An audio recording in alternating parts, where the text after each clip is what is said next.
बच्चों, मैं सरिता मिश्रा, पाक शास्त्र की टीचर। मैं आप लोगों को भोजन के सारे तत्व के विषय में पढ़ा चुकी थी। 12 मई से वो यूपी बोर्ड की कॉपी जचने में मेरी ड्यूटी लग गई, जिसकी वजह से आपका एक भाग अधूरा रह गया था, जिसको मैं पूरा नहीं कर पाई थी। विटामिन्स तक मैंने आपको पढ़ाया था, कार्बोहाइड्रेट, प्रोटीन, वसा, खनिज लवण, विटामिन्स तक पढ़ाया था। एक तत्व रह गया था, जल, जिसको मैं आज आपको बता रही हूँ। इसके बाद ये आपका चैप्टर ख़त्म हो जाएगा। पहले मैं जल पढ़ा लेती हूँ, फिर मैं बताती हूँ कि आपको इस चैप्टर को किस किस तरह से कैसे नोट्स बनाना है और कैसे आपको पढ़ना है। जल का हमारे जीवन में एक विशेष ही महत्व है। भोजन के बिना तो हम कुछ दिन तक जीवित रह सकते हैं, पर जल के बिना कुछ दिन भी जीवित रहना असंभव है। जल केवल शरीर के निर्माण के लिए ही आवश्यक नहीं है, बल्कि शरीर के सभी क्रियाओं में जल का होना अत्यंत आवश्यक है। शरीर की जितनी भी रासायनिक क्रियाएं हैं, वे जल के बिना पूर्ण नहीं होती। शरीर का 70% भाग जल से बना है। भोजन से प्राप्त करना, जल भोजन से भी प्राप्त करना होता है। जल के कार्य, जल व्यक्ति को जीवित रखता है। जल शरीर के तापमान को स्थिर रखता है। जल शरीर की गंदगी को बाहर निकलता है। जल रक्त को तरल बनाता है। जल पाचन क्रिया में सहयोग करता है तथा भोजन को निगलने में सहायक रहता है। जल प्यास बुझाता है। ऊतकों के निर्माण व मरम्मत में जल की उपस्थिति अनिवार्य है। जल व्यक्ति में स्फूर्ति तथा ताजगी उत्पन्न करता है। जल गुर्दे आदि को रोगों से बचाता है। गुर्दा मतलब किडनी के रोग से बचाव करता है। भोजन बनाने में भी जल का विशेष महत्व है। बहुत सी ऐसे भोज्य पदार्थ हैं जो जल के बिना नहीं बन सकते। तो ये आपकी जल की उपयोगिता है, जो कि आपके शरीर के लिए आवश्यक है। अब ये बच्चों चैप्टर तो आपका यहाँ पे क्लोज होगा।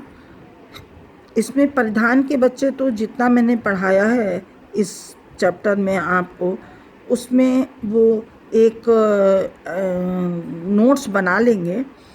लेकिन पाकशास्त्र के बच्चे इसको एक विस्तृत चार्ट के द्वारा नोट्स बनाएंगे, जैसे कार्बोहाइड्रेट का अलग चार्ट, प्रोटीन का अलग चार्ट और विटामिन्स का अलग, खनिज लवण का अलग अलग चार्ट बनाएंगे।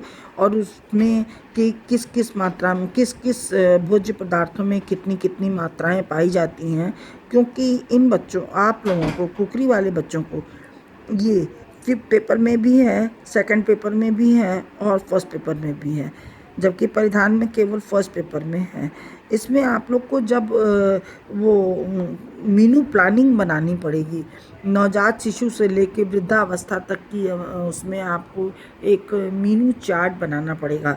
तो जिसमें आपको ये देखना होगा कि किसको कितनी आवश्यकता है। कैलोरी सबकी अलग अलग होती है।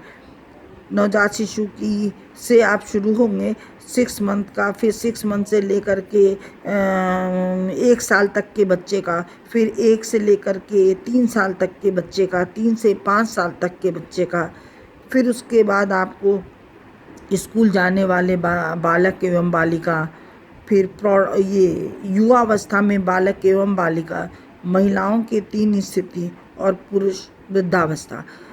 इसके बाद बीमारियों के, आप पाकशास्त्र के बच्चों के कोर्स में ये सारे चार्ट हैं, जो कि इस चैप्टर के बिना नहीं, संभव नहीं है बनाना।